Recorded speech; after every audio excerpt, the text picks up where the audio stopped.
Welcome to the Performance Health Podcast. My name is Tim Caring. Today we got Coach Erik Hernandez on, talking about how he developed an online training business to service his athletes. Amazing conversation. I love Coach Hernandez. Just an amazing resource for any strength coach who's looking to expand in areas that they never thought imagined. A couple updates. One, we have our CSCCA event hosted on Monday, May 5th from 1 to 3. We got Get Set, which is a nicotine alternative. We got Metabolic Elite. We got Kratos all sponsoring it. We're going to have a bunch of giveaways. We have a bunch of raffles. Plus, you get a pre-order of my third book. This book's going to be an absolute game changer. It's writing programs in the team sector, something you should be thinking a lot about. Also, have some more copies of Strength Deficit and How to Become a Strength Coach available at strengthtc.com. And then you'll hear a little blurb about the Foundations course. Please subscribe and share. Makes a huge difference for all our podcast viewers and listeners out there. Let's keep spreading the word. If you're a strength coach, you love what you're hearing, just tell everybody. It makes a big difference. Thank you, guys. Let's talk to Coach Hernandez. Unlock your potential as a strength coach with the Foundations course. Are you ready to take your coaching to the next level? The Foundations course isn't just another checklist or to-do list. It's a transformative journey that focuses on key models and skills that make great strength coaches. It will help you develop into the best version of yourself. In this course, you'll dive deep into essential concepts such as what do you want? Why do you want that? How are you going to get that? We're going to develop the motivation to develop the skills that are prerequisite to getting what you want. We're going to maintain motivation through practice. We're going to master communication. We're going to work on application through developing a coaching business and a 1 to 5 and a 10-year plan. This course is designed to be specific to your needs. You'll learn at your own pace, diving into what matters to you. Each lesson is paired with an interactive workbook and a corresponding module. You'll get a copy of the Foundations workbook and a copy of How to Become a Strength Coach to make a deeper understanding of the lessons we're going through. Why choose the Foundations course? Develop a personalized coaching strategy that's tailored to you, your wants, and your needs. Build the skills and knowledge needed to become the strength coach you know you can be. Map out a clear 1, 5, and 10-year plan to stay on track for long-term success. Receive hands-on resources to help integrate learning into your coaching practice. The best coaches aren't born. They're made through consistent learning and development. This is your opportunity to become the coach that you know you always could be. Start your journey today by purchasing the Foundations course. Ooh, we got Coach Erik Hernandez on today. They've got a phenomenal episode lined up for you. So Coach Hernandez, thank you for being on. I'm going to go right into it. What prompted you to start an online training business on top of your day job? The online portion came later. What I think is important is that I started the idea of the side hustle started back when I first started working here, and my first paycheck was, I think it was $31,000, and I still had some debt to pay off, and I started training one middle school softball player 3 times a week for $20 a session.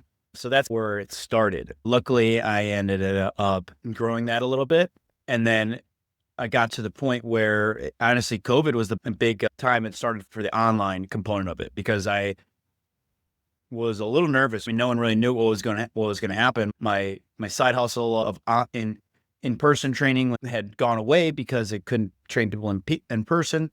And then I had some former athletes, some former volleyball players are like, why don't you just start doing this as like you should be training us. Like, we missed you doing your programs and things like that. So why don't you start doing that? So it started off with some terrible Excel programs and a small group of former volleyball players. And that's what kind of, honestly, I needed to do, because I needed to work out the kinks of how do I do this from far. It's a different skill set in itself. And to where I'm at now, where I feel pretty comfortable about, at least with the online portion of what I'm delivering, is close to what I can provide in person as possible, which for me, that was a big stopping point for a long time. Was like, I don't want to send it because I don't think they're going to do it, or I can't coach it, so it's not going to be as good. But then I would just get feedback from former athletes who competed for me here that were like, no, this is still as close to as I remember. And luckily you taught me a certain way, so I'm able to still hear your voice in the back of my head. That was like the joke where they always have. I can still hear the voice back in the head when I'm doing things, doing the exercises. So it started with a little middle school kid, and it grew out of necessity from not knowing what was going to happen during COVID, and the necessity of the demand of former athletes that wanted to keep training with me. So I got a couple questions. The first one is, you're probably doing summer remote programs anyway for a lot of your Olympic sport athletes, right? Yes. Where you're traditionally, that's when you're just sending them home with a packet or sending them a PDF. Yep. The question I have off of that, since you've developed an online business working in a B2C, so you're providing a service to a customer, has that enhanced your ability to be a strength coach for the athletes who are now no longer at the university and travel in the summer? Yeah, absolutely. It's when I talk to young coaches about like training in general, right? It's interns, you need to coach every single team you can. You need to coach your every friend you have. You need to coach every person you have because every repetition is going to help you better when you're coaching whatever team on the floor. And it's no different with this, I found out. I can provide a better at-home program because I've had to think about it so much. How can I close the gap for my clients that they get it's as user-friendly as possible. They open it up and there's really no question about what to do. And so now, like this past, honestly, it's up until this past year, I think I sent back home my best at-home program, and I use my own platform. I use Team Builder as what I deliver. So I use that with our teams, and everything's video-based, everything's more, it's just a completely better position because I had the reps of sending it out, figuring out people that didn't know how to read something, how it wasn't, and just refining that process over time. So now my athletes here at Carolina are getting a better at-home program as well. Yeah. And if you work in football, that skill atrophies quite a bit. Like you're never thinking about it because you have your guys around year round. And then you get to a situation where you start working with Olympic sports again, or you start a commercial business and you're providing a service remotely, and how ill-equipped you are to do that. And you start calling the Olympic strength coaches who athletes are going home for the summer, and how are you closing this gap for getting these athletes, especially the fall sports. Like they're coming back. And a large part of the reason why most people on the outside don't realize coaches do conditioning tests, because they don't have a lot of faith that the athletes are going to do a whole lot in the summer. And they're getting summer jobs, they're doing internships, especially a place like Carolina. Like these kids are going there for a reason, for getting a top tier education, for getting job placement. So they're trying to find the best internship imaginable to go into finance or business or maybe legal or medicine. And they're not coming back ready. And you're sitting there going, what am I supposed to do? They're not here. And can we get them back for a summer semester? And then a couple kids can maybe trickle back in. And it's not, fortunately, you live in a cool place and people want to be there year round, probably more than maybe Wisconsin, but it's still the same issue. And then when you're developing an online business, you start to get this feedback more rapidly, and you start to work through these problem sets because they're going to give you immediate feedback because they're paying for it, right? I have no idea what I'm doing. This exercise doesn't make sense. This protocol doesn't make sense.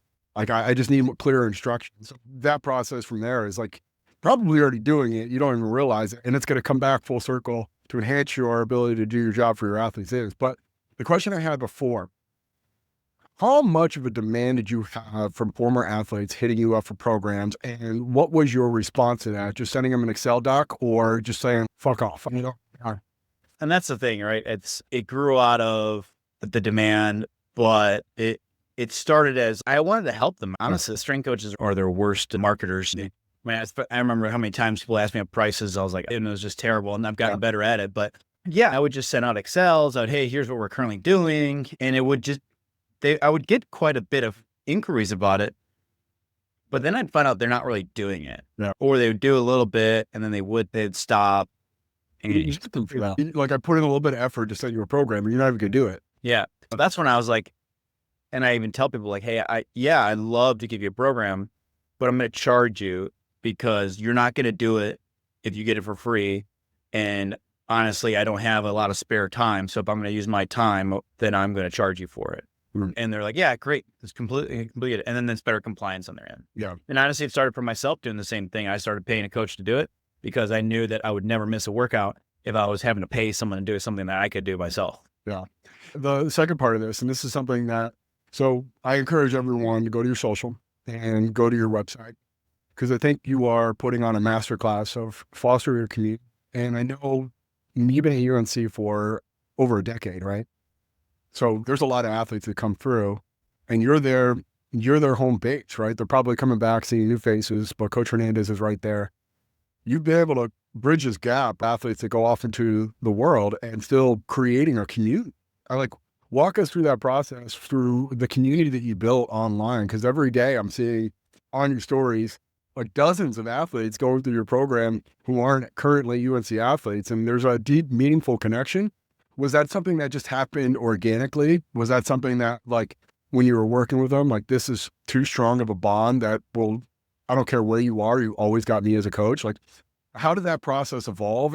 What are some things that you do to really cultivate that relationship?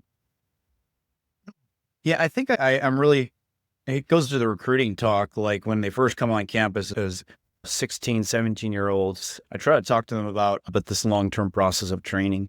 I don't pretend to be a sports-specific coach that is going to increase this on you, or that then it's going to be directly applied to your sport.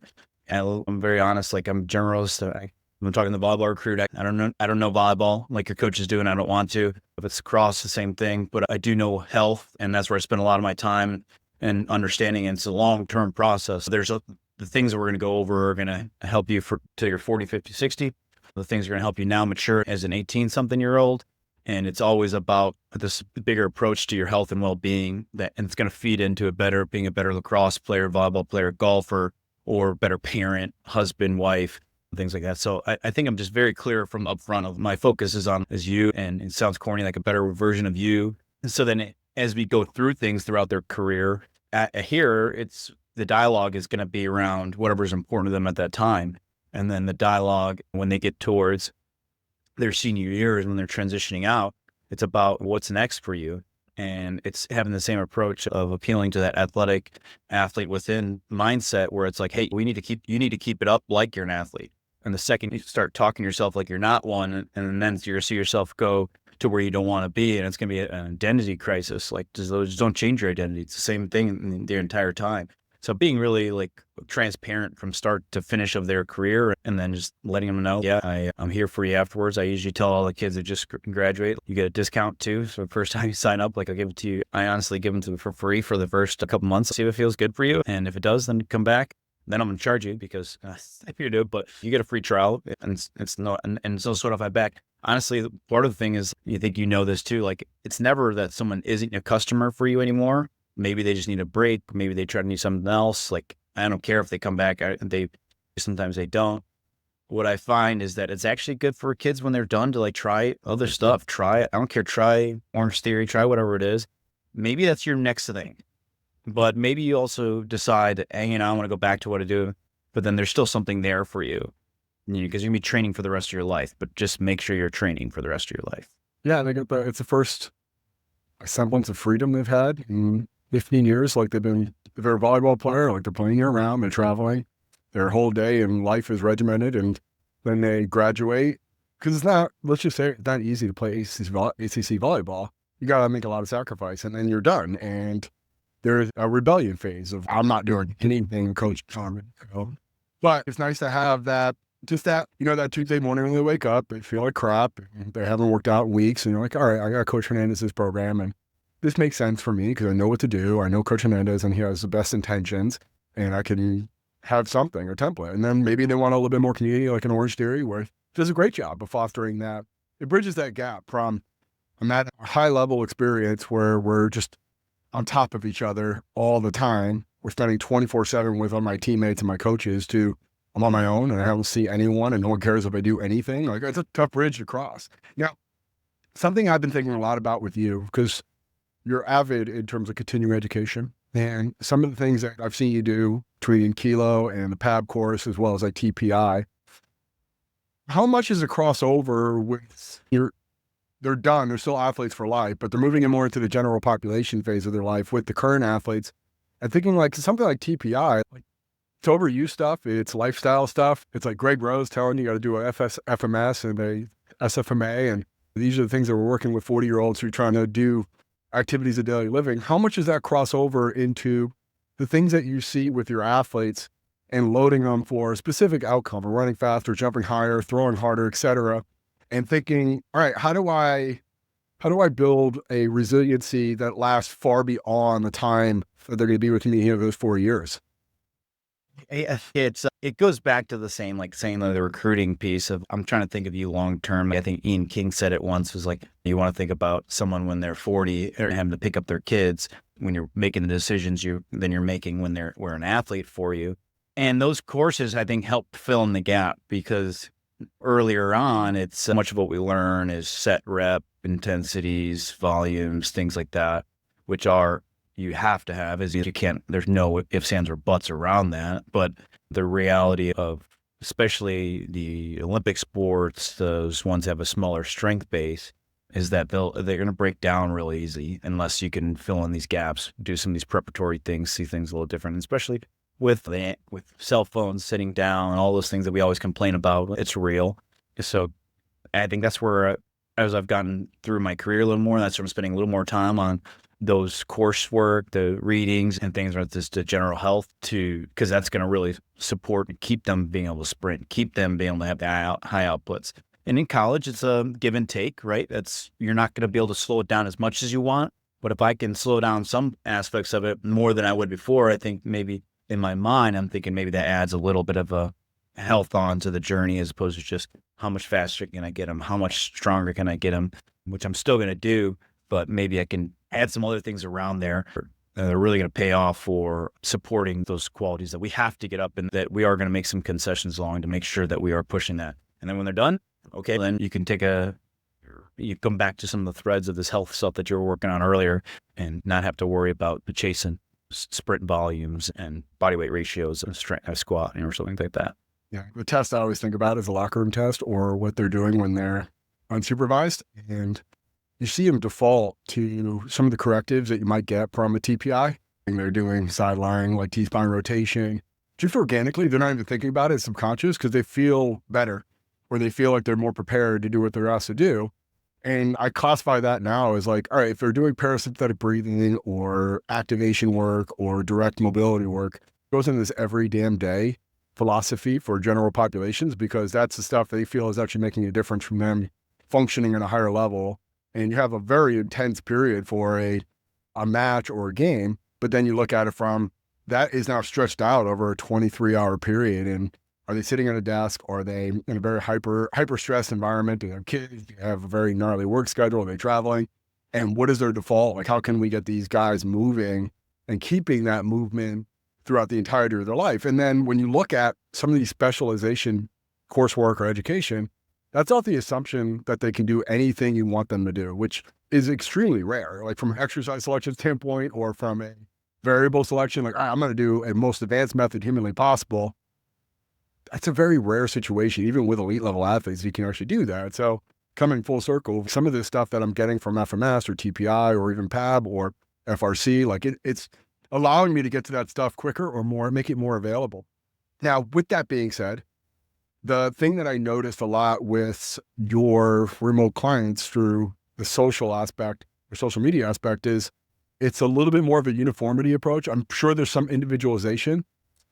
Walk us through the programming of like continuity from one person to the next, and how are you building in like either, hey, we're all collectively doing this, we're just embracing the suck, but I'm going to individualize these aspects for you. Yes, I'm pretty clear up front with, you have two routes you can take with me. You can do the individualization, like full program, or you can do this like the monthly subscription of the Athlete Within project. And I tell at the beginning of first phase, I say, here's what we got. And then the biggest thing is do what you need to do for yourself. And the more people interact, the more they get out of it. So some people never respond to me about an area, never say anything, which is fine, but they're still filling it out. And I'll occasionally be like, hey, how you doing? And they're like, things are great. I'm loving it. I'm like, okay, cool. But I'm not respond for 6 weeks, but all right, sounds good. And then I'll have someone say, oh, this hurts me. Send me a video. And then I'm like, okay, here's what you need to do modification wise. But I talk about those regressions up front. If you don't feel, I have two of my athletes, their moms actually are on the program. Wow. And I just think, all right. yeah, it's cool. It's fun. And I'm like, okay, we're back squatting, whatever. You are probably in a goblet squat. Mm. And they're like, all right, perfect. And they understand that. But then they also challenge themselves. Like one of the moms one time's like, how's our back squat look? I was like, oh my gosh, that looks awesome. Wow. And just based off the basic principles that we're doing. So I think about it just like the team, when you set up a program, like what can pretty much everyone do? And then who are your outliers? Who are the 3 people here or there? And then I just make sure I direct message them. Hey, you can do this. Hey, you can change the tempo on this. Hey, you can opt for this. Or, hey, don't do this. I want you to do this instead. Hey, don't do this. Don't do this instead. And then you find out that most people will take care of themselves within there, because sometimes people want to just change it. If it says front squat, they want to back squat instead. all right, we're in the same ballpark. It's not like I have to manage their sprint volumes the next day and I need them to do this. It's who cares? Like you're training, our goal is healthier. Like you're feeling athletic and you're you're moving the needle a little bit at a time. You're being consistent. So as long as we're getting that goal, then we're okay. Even if it's like you're just working out 5 days and maybe, or Eric, I said bodyweight squats there. Okay. That's still better than what you did last week or 2 weeks ago. Yeah. I call those folks OTSs. They just off the script. Like, just modify or completely jerk. But the other part too, it's a follow-up. Now we got to account for that and we got to progressively overload because that's a foundational principle here. If you're going to kind of change it based off of circumstance, like I'm going to go back squat. Now that's our exercise that we're progressively overloading for the next foreseeable future. Just thinking about that long term, are we going to be comfortable doing that for the next 6 weeks? And you got a mom who might, screw it. I didn't want to pick up a heavy dumbbell for goblet squat. So I just went back squat instead. I'm like, all right, you're stuck with that for the next 6 weeks. Yep. That's now the exercise we're building off of. So one thought I had, so I'm assuming you're like most of us, because you've been doing this long enough to remember that software for training was not always a thing. And there was probably a deep dive into Excel and making fancy training cards and working through Excel porn, that kind of phase in all our lives. What was the genesis of transitioning to a team builder? And was there any kind of, reservations about it? The learning curve, now I got to abandon all that hard work I did in Excel, or it doesn't feel as like tangible, or they're going to be on their phone or like a tablet. Was there any reservations, and how did you overcome them? Yeah, I mean, there's a lot. One was like cost. Like, why am I going to pay someone to do this when I can just do it when I have a card built out? But then the other thing with the cost is, okay, how many times am I going to make a PDF and someone's just going to send it to somebody else? Also, it was extremely unorganized on my desktop with like how many saved phases I had. And I just couldn't keep up with it anymore. So the organization really appealed to me. The hyperlinking of video links really appealed to me because I did not feel comfortable just sending out because I think some coaches they can just send out the word of the exercise. So they just label it and they send it to strength conditioning coach. So they know how to do the things, but I'm not really sending it to strength conditioning coach. Sure, there are some coaches that do my program, but I didn't feel comfortable without sending a video of a good demo of someone doing it, even if they don't do it the same way, but at least they've seen it. So they've seen it, they've labeled it, they have everything they can. If they mess it up, that's on them. But at least I feel like I've done overly communicating my part, and I wasn't getting that off of the Excel sheet with having the links. It was just a pain in the butt to organize that. So that's when I just decided I'm going to go through with one of these, and then start researching and getting feedback from everyone. And I was just like, all right, I'm just going to pick one and go with that. And then, so I'm still with that for now. But originally it was the cost and then learning a new system. But then I was like, what kind of business model is this like for me and the population I'm dealing with? Because I was like trying to go into like lacrosse, like youth and things like that, and just didn't fan out. But I was like, then they just send the program to anybody. And then there was the making sure that I'm sending the most complete thing. And I wasn't doing that with Excel. Yeah, it's funny. I got an old assistant that just took my old Excel card, and he's a lacrosse coach, and he just distributes that card to all his lacrosse athletes. I'm like, yeah, that, and it's still like the old programs that I did 9 years ago. So it's funny to watch that pan out because I see him and he's reposting all his athletes doing the card. I'm like, GVT in season. It's an interesting choice. Good for you, Ron. Like, whatever. But, and I don't know if he listens to this, but either way, I see you. It gets me into that next kind of question is because the thing that I probably feels intimidated for a strength coach is the time commitment. And you've been doing this now, like you said, since even before COVID. There is the front end, just building out the program because you're an expert and a craftsman with ready programs to cover a lot of bases and can help a lot of people. But then there's the getting people excited about it or hearing about it from a marketing perspective. And then there's the back end, payment processing and follow-up and management and like that customer that wants to get back into the system. Like, how are you managing? And you still have a pretty intensive job. It's not like you have an easy job where you're not filled up from sun up to sundown, and then you still have a family and a marriage and all sorts of stuff that like is really important. How are you managing that time block from the peripheral here, the marketing, the getting people excited and interested in it, and then the management on the back end? So extremely honest, it's not easy. I put UNC first, so I don't dabble in when I need to. If UNC work isn't done, I don't start on any other work. But me and my wife have a my why is my family, and I have a cool opportunity to work my absolute ass off when first thing in the morning, at night, around family time. So it's like UNC family time, like they're both, and then I don't budge on those. And then just every little gap I can, when I don't have those things, that's when I work on that. And like I said, me and my wife feel really important. Like it's important for us to keep my wife at home so she can take care of our kids, and that's it. So I'll work my tail off. I'll get tired. I'll be efficient. I'll do whatever I need to in order to keep that going so that my family is supported with it. It's just it's easy to meet. We've all like worked 14, 16-hour days. We have a good balance here at Carolina as we've added on coaches and things like that. So it makes it easier for me to do it. It doesn't make it easy in any sense, but it's just before we had kids, we thought we were tired when we got home. And then you just learn a new thing. It's our entire thing about training is progressive overload, or whatever you want to call it. These kids, the harder we train them more consistently, they can handle more. It's no different with work. If you work hard consistently and you're always finding ways that it does not that hard anymore. When I first started, sure, I was like, oh gosh, this is extra work. But it matters too much to me to not go all in. And I work my ass off to continue education, to be a better coach, better communicator, and all that stuff. So why not benefit from it where I can? If something happens tomorrow at the university and we're out, then I can still support my family. And that's it for me. It's not about balancing. It's about doing what it takes. My dad was an immigrant from Mexico who drove a forklift usually around 80 hours a week when we were sleeping. And so anytime I think, man, I got to work a little bit, like there's nothing for me to feel sorry about. So I'm just pretty relentless. I want to make it happen. Yeah, marketing sucks. I freaking hate doing Instagram. It probably looks otherwise. Everyone's, oh, you're posting. It goes back to why am I doing it? I'm doing it so that I can make a better life for my family. And I don't care what people say when it comes to that. Luckily, I've had good people that have supported me in that and been like, because it's real easy. You talk to two people.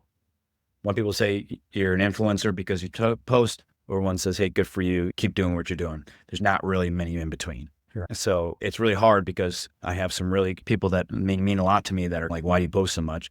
But then I have people that mean a lot to me that say, hey, just do it because you have the right means behind it. It just matters enough to me that I'll make it work any way possible. Yeah. And I think that's the thing. Hopefully we're trying to knock down those walls. It doesn't have to be black and white. And I know a lot of people who are in the exact opposite situation who get fired and their family loves living in that area and they're forced to move. And they're forced to move to an area that maybe they don't want to be, or maybe their wife is done with it. And burnout and marriages dissolve because the wife is like, hey, or her husband is, I want to live here. Like, why do we have to move? That is a tough thing to process. And especially in the cutthroat industry of Division I athletics and professional sports, you're at the mercy of the wind changing and a coach just having a change of heart. I mean, we're going to go another direction. Now, one thing that I'm really interested in with you, and I find this with the entire UNC staff, which I was just so impressed with, is how much you guys are living it. How do you balance? Now you have three things, right? You have UNC, where you have your family, UNC, and then you have Hernandez Performance. How do you balance all that with you and your personal goal? Because I see you got Tupperware in glass, right? Because plastic is going to kill you. You're drinking filtered water. You're about it, right? Like it's not like a hobby, or it's not something that I'm sitting with you at a seminar and I'm watching you eat out of a stainless steel Tupperware, the cold chicken. And it's not like something you're just like, you're not doing it for optics. You're like, no, like it's feeding time, or you trained 3 times while I was down there. How do you balance that with all the other things you have going on? It's a good question. I don't know. You don't know any different, right? It's called going back to your why. It's I eat that way because if I don't, I get home and I'm like tired because my blood sugar's all screwed up. If I get tired and my kids want to play Ninjago and I don't have the energy for it, I feel like a bad dad. If I'm at the beach with my kids and I take my shirt off and I got a fat belly hanging out there and my son looks up to me and say, that's what I'm supposed to be doing, then, well, that's not good either. Yeah, I got to keep my wife still thinking that I look okay. So I keep training for that. And I got to be able to demo things, right? I can't be the coach that can't demo a sprint and can't demo a squat correctly. I can't ask somebody else to do it if I'm not going to do it myself. I can't ask a kid to eat on the way to class and to make sure they get it in and then not give them the strategies to do it. Right. So it goes back to anything. Like if I'm going to ask them, or if I'm going to if I'm going to ask anyone else to do something, I didn't do it for myself, and I have to coach myself in it. Right? I deliver programs better because I keep practicing it. I learn how to program better because I keep doing all I need to do as far as continuing ed and practicing on that stuff. And then there's the health thing. It's no different. I did an Olympic lift for 2 years. I don't really know why. I just didn't. And then I realized I was being a shitty coach in it. So I started having to do it again so I could get better at coaching it. And it's the same thing with eating, the same thing with sleeping, the same thing with all those things. So that when a kid asks me for help on things, a lot of times it's just strategies. It's just strategies. It's not even, oh, you need to have, this is the source you need to have. It's no, this is how you need to eat. And that's where a lot of my clients and a lot of my athletes need help, is just strategies. So I'm no different than them. I got all these things like you said. How do I still eat well? How do I still sleep well? How do I still train? And the windows, I mean, no excuses, and finding the windows that you have. And so it's, for me, it goes back to continuing ed. It all goes back to my why, continuing ed, so I can help people better. So they want to keep coming back to me, so I keep them healthier, so that better reputation, then I can provide for my family. We can go on vacation, not have to worry about going out to dinner that night because we can't afford it. We can do a trip. My kids can go see things that I didn't get to see when I was little. Why? And it goes back to these, because I'm eating this way, other than all those things. To me, it connects back to them. So I guess that's what helps not make myself feel like a complete weirdo. I don't know. It's a great answer, because one thing I always find is people are going to regress to some sort of mean. If your mean is really subpar training and subpar nutrition, probably going to spill over into very poor business and just poor effective, like little limited effectiveness while being a strength coach. Like you are not consistent enough on your own end, and you're going to struggle to hold people to that consistency of that standard, the perimeter or the concentric circle you have outward. And that's, if you want my advice here, that's your market. It's you. That's what people are buying. They're buying, they know that you are doing it, and they know that you are the standard. And whether it's the pressure from that to you or the pressure from you out, it's the same. It's this like synergistic concentric circle that's constantly intertwining. That's what I see with you. And that's what I felt when I was around you. That's what I saw firsthand. It wasn't for optics. It was just you doing it because you know that's the only way you can do it. And then that trickles over to the athletes. That's why strength coaches buy your program. That's why coaches come to see you. That's why these things all happen for you, is because you are the epicenter of this universe that you're creating. And it's just your marketing right there. It's amazing, man. This is awesome. I really hope, hopefully some of this stuff helps some strength coaches out there. Do you have any like tidbits to strength coach? It's like, hey, I want to really start to build out online training while I'm like a team sector strength coach. I think the biggest thing is just do it and don't try to be perfect. It's going to take a while, and don't get discouraged by it, but build out something that, I think every strength coach really wants to help people. Everyone's got a story of, oh, I want to help with this because I want them to be the best version. And it's true of it. So when you're building these things that you want to sell, think about the tertiary, the secondary, tertiary benefits of it, because that'll help keep you going on it. Earlier on, when I was building this, I was like, I'm still helping people, and I hope to eventually make this a product that'll, and even now as I'm making money off of it, I can still able to help people. So it goes back to the real reason I want to do it. So one is start. Two is make sure you have it's going to benefit you in other ways than just, you're just constantly giving out. But start, freaking start, and don't make excuses. And you're going to suck probably the first however long, and be okay with that. Yeah. We have to get better at taking feedback that is not the feedback that we always want to hear as a culture in general. If you're afraid to start, get over that, and get over the idea that someone's going to tell you it's not that good. Yeah. And then get better off of it. And then when you start people telling you how good it is, you'll forget all about those ones that said it wasn't that great. Be the first to say that I'm not very good at taking feedback from my clients or athletes, because you work in the team sector. It's a very dictator-like relationship. Like I think you do. And I'm on the side of, I know what's best, and it might not work for them. It might not be congruent with their schedule or their lifestyle, or it might not even be that good. And that's the part that's really challenging. And take ownership. And with a B2C based business of providing a product for remote clients or just in person, like you're doing with that athlete, you're going to get feedback whether you want it or not. And that's going to force evolution if you're willing to hear it. I think everyone should wait tables. Everyone should should sell something so that they have to get feedback. We honestly, in the Olympic sports side, like, it's really easy to get comfortable. And football, basketball, it's hard to get comfortable because your job is on the line. Olympic sport coaches, a lot of times their job is not on the line. And I see that and I felt that, right? But when I had to sell programs and do things like that, it made my sense of urgency, my approach and everything a little differently, because it wasn't always just, this is what we do here, this is what we do. And then the coach ahead you, above you can get fired and you'll be fine. No, I take the same approach of like really having that sense of urgency and like providing a service, not being afraid to say this is how we do things for a certain way, but provide a service. Why not? It's going to help you become a better coach and better experience for the athletes and our clients.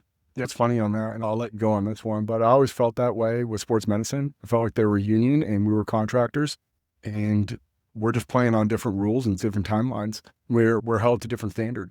And there's the lack of urgency or the lack of commitment to getting the job done because they didn't have that pressure on them. We're not working in the same school. I just looked at them like, I'm going to get fired in 3 years and you're going to be fine. Why would we approach things the same way? And I can see it with Olympic sports. And I think generally speaking, Olympic sports are pretty easy to motivate because they want to be good. Or do. You just got to give them a reason to get better and push them. And there's a lot of feedback from Olympic coaches that like, they're pushing the boundaries in other areas. It's not as hamstrung with like football tradition. I'm like, this person did this for 20 years and we're just going to replicate that model. And Olympic sports are not, even with basketball and volleyball and baseball, like they're progressing so much more rapidly because of this different mentality of it's not the way we all had done it because we never did it before. It's just newer. And it's, hey, my coach wants me to go out and do this certification or go see this coach or go to practice and hear from the position coaches and what they're doing and hitting and throwing or this specific skill and how can we make this better in the weight room. It's a different dynamic. And I find there's like different buttons to press to like to tap into that. I mean, when I was down there, like with obviously my backgrounds with football and my connection to football, the first thing I do is I talk to football strength coaches. There's good ones over there. You should pop over there and observe, watch, learn, workshop, collaborate, try to figure out ways to cross over, and you might pick up a lot of really cool, interesting things. Absolutely. Sure. Great, man. Awesome. Thank you for the time. And fired up. Hope you're out there listening and you're feeling empowered. Go out there and save the world, man. There's a lot of weak, unprepared people out there. So let's fix that. Get after them.